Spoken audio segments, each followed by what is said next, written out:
Gracias, aquí de vuelta en el diálogo urgente prometido con Teodoro Tejada, que fue presidente del CODIA, Colegio de Ingenieros, Arquitectos y Agrimensores. Saludos, muy buenos días y bienvenidos a usted. Buenos días a ustedes, ver que estamos aquí, siempre lo veo, el mundo que está caliente siempre. Ajá. Lo veo duro siempre, sí.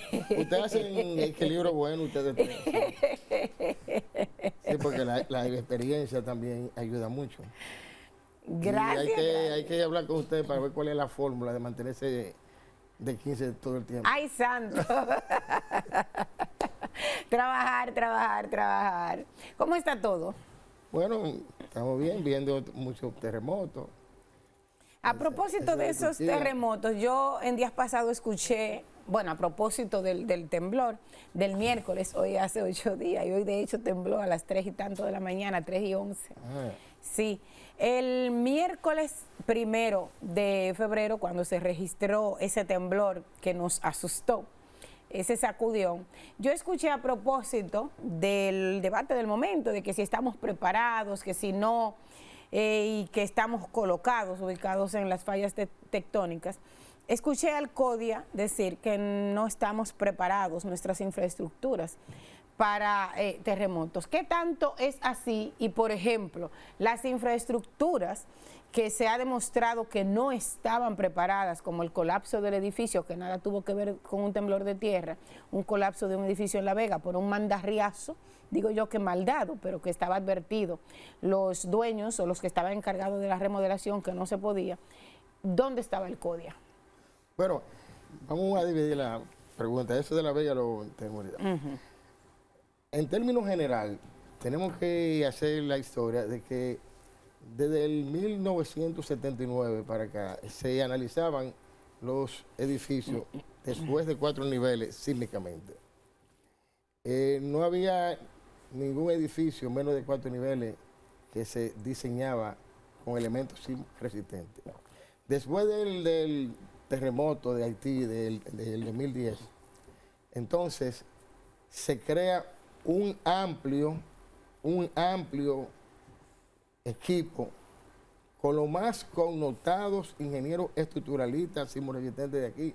Podemos decir Héctor O'Reilly, Reginald García, Luis Abó, Rubén Martínez, el mismo Rey Madera, todos son malas entidades.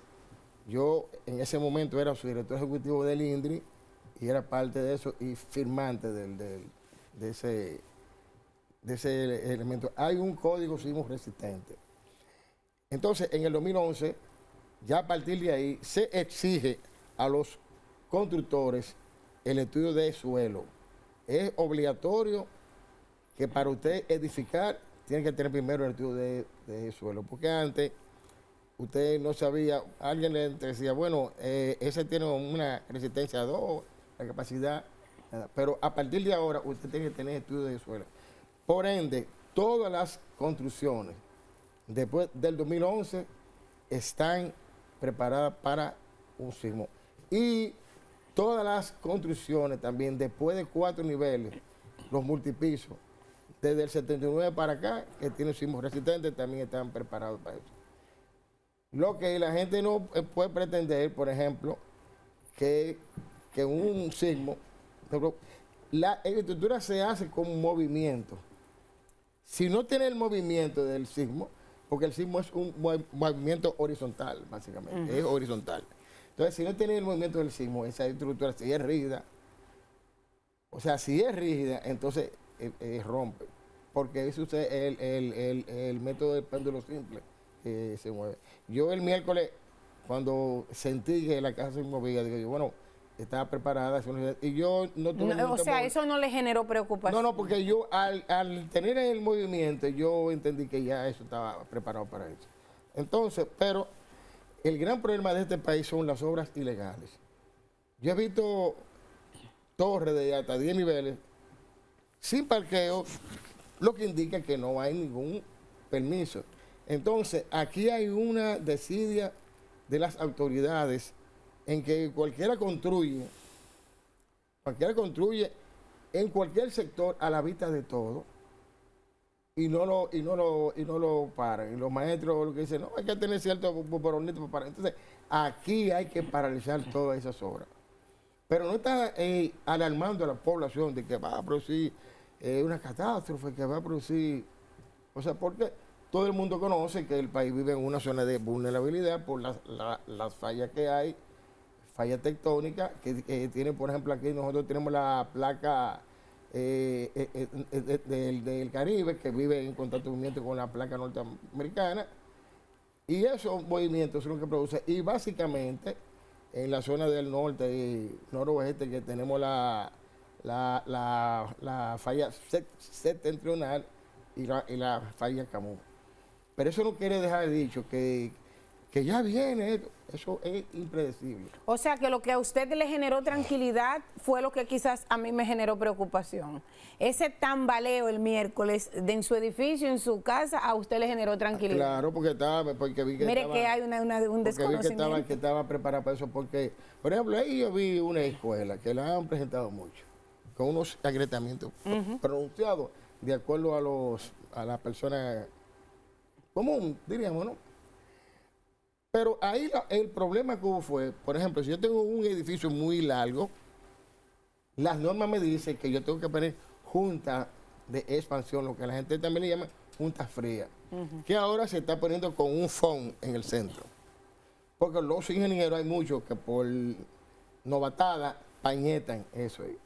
Entonces, ese ingeniero pañetó eso. Ahí lo que él tenía que hacer era cortar el pañete ahí mismo y que la junta se conozca. Pero no era de preocupación. No, entonces. no, al contrario, ese edificio demostró que funcionó para lo que fue diseñado. El movimiento lo hizo. El movimiento. Oh. Ese movimiento es que hace ese agrietamiento así. Pero yo vi ya que los padres no pueden mandar a estudiar al colegio. Al contrario, ese está más segura que la que no recibieron ningún daño. Que funcionó para lo que fue diseñado. Ahora, si no hubiera tenido pañete, no se ve nada. Mire, pero usted, ya para pasar con mi compañero Edmundo, que lo está observando él muy bien. Y somos amigos hace muchos años. Cuando usted habla de que aquí el gran problema es la construcción de obras de manera ilegal. ¿Y qué hay que hacer? ¿Qué hay que hacer para detener eso? Bueno, mira, hay un problema. ¿Por qué no se ha hecho lo que hay que hacer? Hay un problema grave. Incluso yo oí una senadora en una entrevista que dice que sí, porque ahora con la ley de ordenamiento territorial, con el uso del suelo, amiga, pero usted se le metió en la cabeza el uso del suelo. Eso es otra cosa. Eso es otra cosa. Porque ahora mismo se está construyendo en Panamá el metro, la tercera línea de metro, por debajo del canal Panamá. Yo fui de París a Londres por el bajo de los océanos. Entonces, tú puedes construir en un pantano.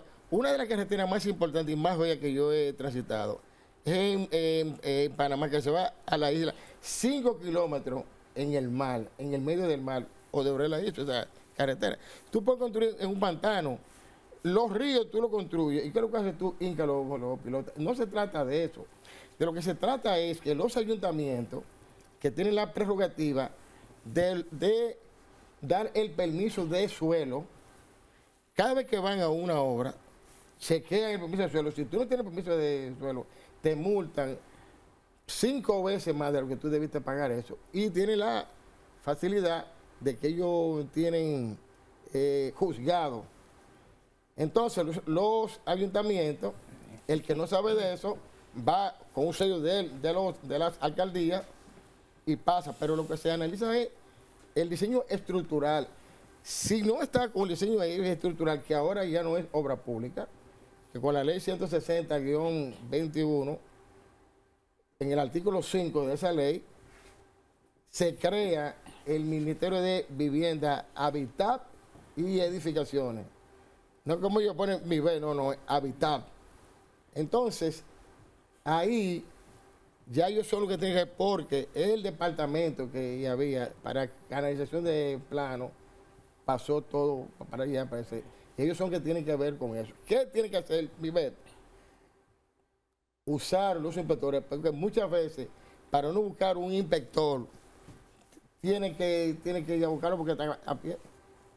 Ajá. Aquí lo que hay que decir es que aquí hay constructores que deben firmar las tarjetas yo hago torres.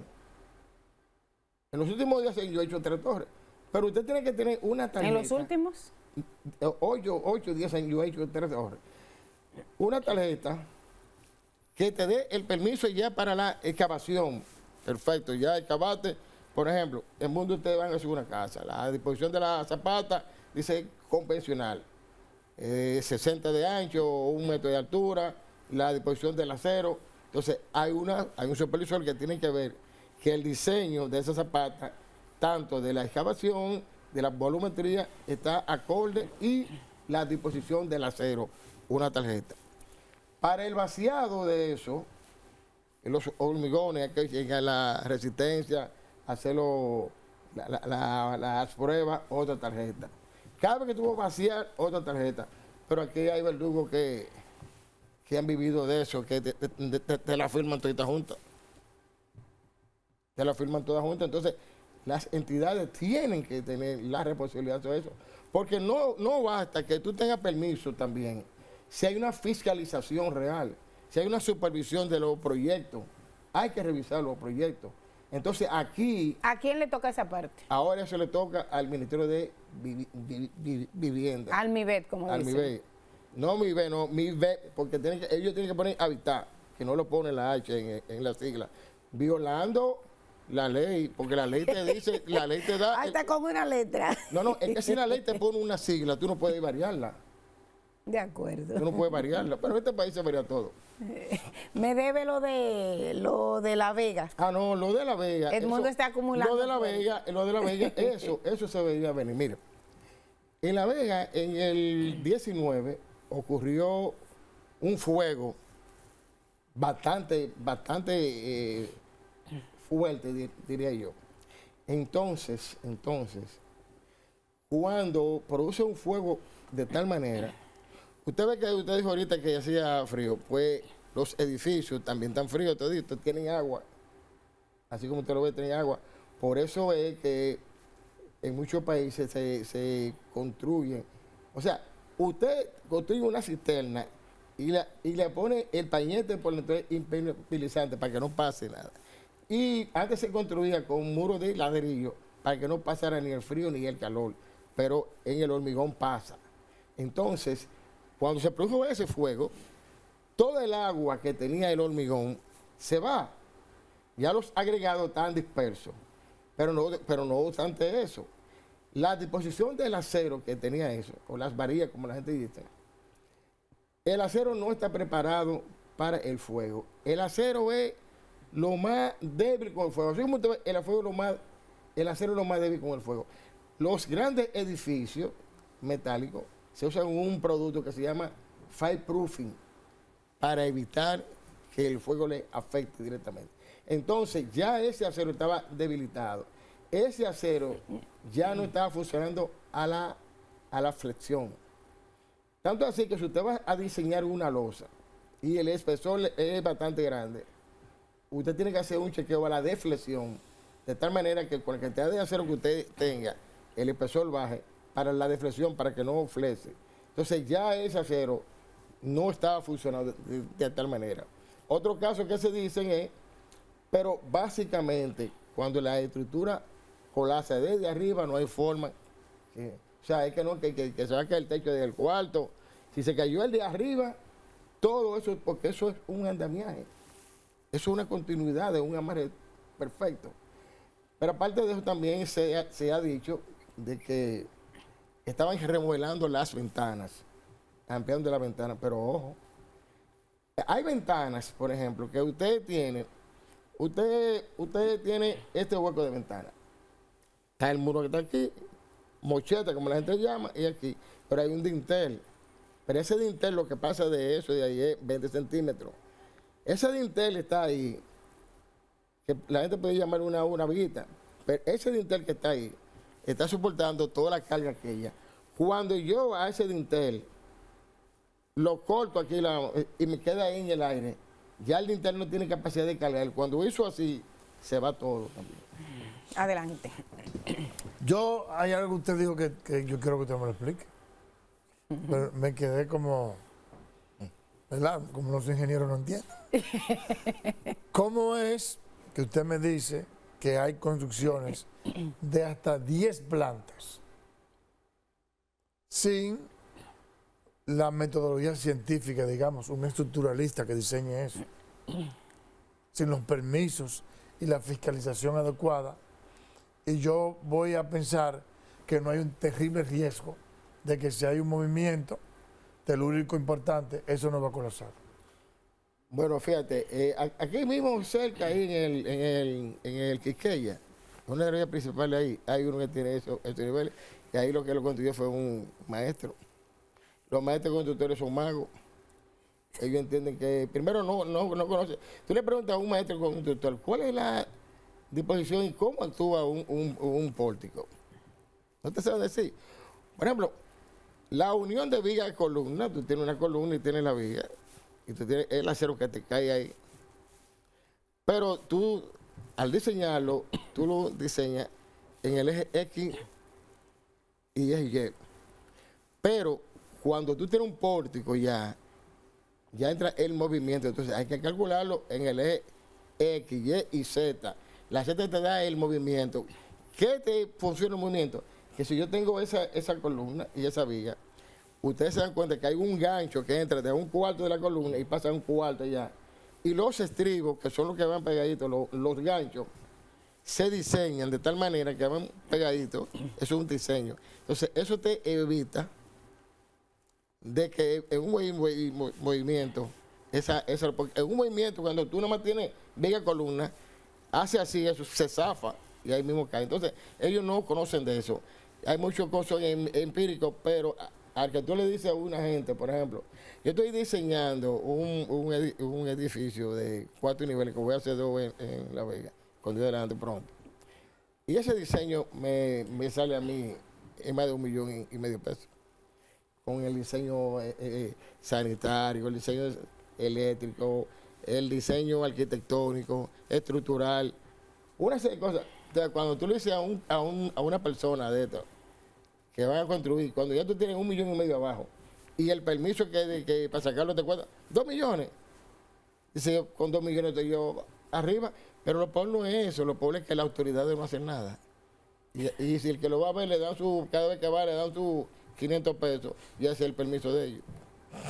Bueno, pues entonces, usted me está diciendo en otra palabra que hay una cantidad X importante de edificios, de apartamentos que, si hay un movimiento, van a caer. Todos los edificios que tienen el permiso, o sea, que tienen su licencia de construcción, no tienen problema. Pero todos los edificios que no están diseñados y firmados por un ingeniero estructuralista, hay problemas. ¿Qué cantidad es eso? Este país, más del 60% que se están así. Mire, una pregunta. El año pasado, de acuerdo al Banco Central, al sector construcción no le fue bien. Creció 0.2% menos, algo así. Y este año, entonces, para compensar eso, a través del Banco Central, se liberaron más de 21 mil millones de pesos para el sector construcción. ¿Cómo usted ve esto? Bueno, mira, el año pasado fue el año de la España boba del sector construcción. Y no lo digo yo, lo dice el Banco Central. El Banco Central, a finales del diciembre, el 30 de diciembre exactamente, o el 27 de diciembre del 2022, había presentado un crecimiento de 13.4% del PIB. Y de ese crecimiento, el segundo de mayor aporte fue la construcción con un 23.4%. Oye bien, 23.4%. Eso con el 21. En el 22, 23.4%. Y ahora mismo, en el 2022, cierra con un porciento de 0.6%. O lo que los americanos dicen 0.6%. O sea, creció 0.6%, no creció 0.6%, no. Descendió 23.6%. Porque tú tenías 23.4%. Entonces tú descendiste 22.9%, básicamente. Entonces, De ahí es que entonces la Junta Monetaria, a finales del año pasado, ellos mismos son los que dicen que elementos alternos, compulsos, presentaron problemas y que ha bajado del sentido. Ellos mismos, y por eso tienen el encaje legal. Pero ¿qué pasó? En octubre del 2031, el 31 de octubre del 21, el otrora ministro de Economía, Planificación y Desarrollo, el economista Seara Hatton, se jactaba de decir que ese crecimiento de 12.4% estaba basado en el aporte del sector privado en un 95% y que el sector público había aportado un 5%. Claro, el sector público tú lo frenas desde donde tú estabas, era ministro. Un equívoco garrafal. Incluso una persona que entró con una mente del enfoque keynesiano y de una vez en el cargo, la cabeza se le puso como media rara y se metió en el enfoque monetarista de Milton Friedman, que era un neoliberal austral. Entonces, ahí, en un programa, él dijo que se había invertido al 31 de octubre el 35% de la inversión pública para la construcción. Ah, claro, así es que era. El sector privado, si hay facilidad, crece. Pero cuando el sector privado tiene constreñimiento, se paraliza total. Me explico. La tasa monetaria en noviembre del 2021 estaba en 2.5%. A noviembre del 2022 estaba 8.5%, lo que significa que había subido 600 puntos. El sector construcción no presta. Es más, y el dinero del encaje legal que se había prestado a un 8%, subió a un 13%. Entonces, al restringir, por eso es que ellos ahora vienen con el cliché, que del 2017 entró en encaje legal, viene, lo que pasa es que hay que buscar dinero donde sea, para que el servicio. Albert Albizu ayer lo dice, si los países no se construyen, pero que Albert Albizu también tiene un problema, que él se reúne con un grupo que representan los constructores. No, Acoprovi y ese grupo representan no más de un 30%. Aquí hay muchos constructores independientes. Yo no pertenezco ni a la Cámara de Cuentas, ni a Acoprovi, ni nada de eso. Y soy constructor y así hay muchos. Él tiene que oír gente también que le pueden hacer la pregunta que el país necesita que le pregunte. Qué bueno tú llevar a una gente que te vayan a preguntar lo que tú quieres que te pregunten. O después dejarte que tú hables la vez que tú quieras. Él habla 5 horas y ellos medio minuto. Ingeniero, así gracias. Así no se puede. Gracias. Que me llame a mí para yo hablarle lo que hay. Albert Albizu, que se reúna conmigo para que hablemos. Bueno, pues ahí está el llamado. Gracias, Teodoro Tejada, fue presidente del Colegio de Ingenieros, Arquitectos y Agrimensores y fue funcionario en algunas ocasiones también. Gracias a ustedes por su sintonía y hasta mañana si Dios quiere. Feliz resto del día.